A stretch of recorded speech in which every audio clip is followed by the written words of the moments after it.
US national intelligence director Tulsi Gabbard രാജിവെച്ചു. വ്യക്തിപരമായ കാരണങ്ങൾ ചൂണ്ടിക്കാട്ടിയാണ് ഈ രാജി. എന്നാൽ പ്രസിഡന്റ് ഡൊണാൾഡ് ട്രംപുമായുള്ള ഭിന്നതയാണ് ഈ രാജിക്ക് കാരണമെന്നുള്ള റിപ്പോർട്ടുകൾ വരുന്നുണ്ട്. തുൾസി ഗബാർഡിന്റെ സേവനങ്ങൾക്ക് നന്ദി അറിയിച്ചുകൊണ്ട് ഡൊണാൾഡ് ട്രംപ് ആരോൺ ലൂക്കാസ് ഇടക്കാല നാഷണൽ ഇന്റലിജൻസ് ഡയറക്ടറായി ചുമതലയേൽക്കുമെന്ന് കൂടി അദ്ദേഹം വ്യക്തമാക്കിയാണ്. അൻസു എൽസ സന്തോഷുണ്ട്. അൻസു, അപ്പോൾ ട്രംപുമായി ഒരുപാട് കാര്യങ്ങൾ അഭിപ്രായ വ്യത്യാസം ഉണ്ടായിരുന്നു, ഇറാൻ യുദ്ധത്തിലടക്കം. ഇതൊക്കെ തന്നെ ആയിരിക്കുമോ ഈ രാജിക്കുള്ള കാരണം? തീർച്ചയായും ഷിഹാസ്, ഇന്റലിജൻസ് ഡയറക്ടർ തുൾസി ഗബാർഡ് രാജിവെക്കുമ്പോൾ തന്നെ ട്രംപുമായി ഏറെക്കാലമായി അകന്നു കഴിയുകയായിരുന്നു. ഇത്തരത്തിൽ ഭരണകൂടവുമായി ഭിന്നതയിലായിരുന്നു എന്ന റിപ്പോർട്ടുകൾ നേരത്തെ തന്നെ വന്നിരുന്നതാണ്. ഇതുതന്നെയാണ് കാരണമെന്നാണ് റോയിട്ടേഴ്സ് അടക്കമുള്ള മാധ്യമങ്ങൾ റിപ്പോർട്ട് ചെയ്യുകയും ചെയ്യുന്നത്.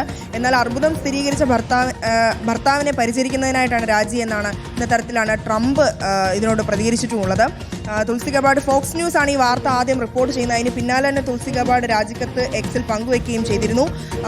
US president Donald Trump Aaron Lucas ഇടക്കാല നാഷണൽ ഇന്റലിജൻസ് ഡയറക്ടറായി ചുമതലയേൽക്കുമെന്ന് പ്രഖ്യാപിച്ചുകൊണ്ടാണ് ഇവരുടെ രാജി സ്ഥിരീകരിക്കുന്ന ഒരു പോസ്റ്റ് സമൂഹമാധ്യമങ്ങളിൽ പങ്കുവച്ചത്. മികച്ച രീതിയിൽ സേവനമനുഷ്ഠിച്ചതിന് ശേഷമാണ് പടിയിറങ്ങുന്നത്. ഭർത്താവിന് ഇത്തരത്തിൽ രോഗം സ്ഥിരീകരിച്ചതോടെ അദ്ദേഹത്തോടൊപ്പം നിൽക്കാൻ വേണ്ടിയാണ് ഇത്തരത്തിലുള്ള രാജി എന്നാണ് ട്രംപ് കുറിച്ചത്. അതേസമയം തുൾസി ഗബാർഡിനെ രാജിവെക്കാൻ വൈറ്റ് ഹൗസ് നിർബന്ധിക്കുകയായിരുന്ന തരത്തിലാണ് ചില അന്താരാഷ്ട്ര മാധ്യമങ്ങൾ റിപ്പോർട്ട് ചെയ്യുകയും ചെയ്തത്. ഇറാനെ ആക്രമിക്കാനുള്ള ട്രംപിന്റെ തീരുമാനത്തെ തുടർന്ന് തുൾസി ഗബാർഡ് ഈ ട്രംപ് ഭരണകൂടവുമായി ഭിന്നതയിലായിരുന്നു എന്ന് നേരത്തെ തന്നെ വാർത്തകൾ പ്രചരിച്ചിരുന്ന സാഹചര്യമുണ്ട്.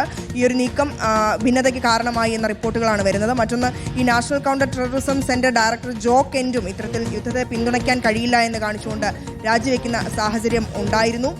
കഴിഞ്ഞ വർഷം US നടത്തിയ ആക്രമണങ്ങളിൽ ഇറാന്റെ ആണവ പദ്ധതികൾ തകർന്നടിഞ്ഞുവെന്നും അത്തരത്തിൽ ഇറാന്റെ ഭാഗത്തു നിന്ന് ആണവശേഷി പുനർനിർമ്മിക്കാൻ യാതൊരു ശ്രമവും ഉണ്ടായിട്ടില്ലെന്നും ഒക്കെ ഈ ഇന്റലിജൻസ് കമ്മിറ്റിക്ക് നൽകിയ രേഖാമൂലമുള്ള പ്രസ്താവനയിൽ തുൾസി ഗബാർഡ് പറഞ്ഞിരുന്നു. ഇത് ട്രംപിന്റെ നിലപാടിന് വിരുദ്ധമായിരുന്നു. അതുകൊണ്ട് തന്നെ അതുതന്നെയാണ് കാരണമെന്നാണ്. അതുകൊണ്ട് ശരി അൻസു, അപ്പോൾ ഇന്റർനാഷണൽ ഡെസ്കിൽ നിന്ന് അൻസു ആണ് ഈ വാർത്തയുടെ വിവരങ്ങൾ നൽകിയത്.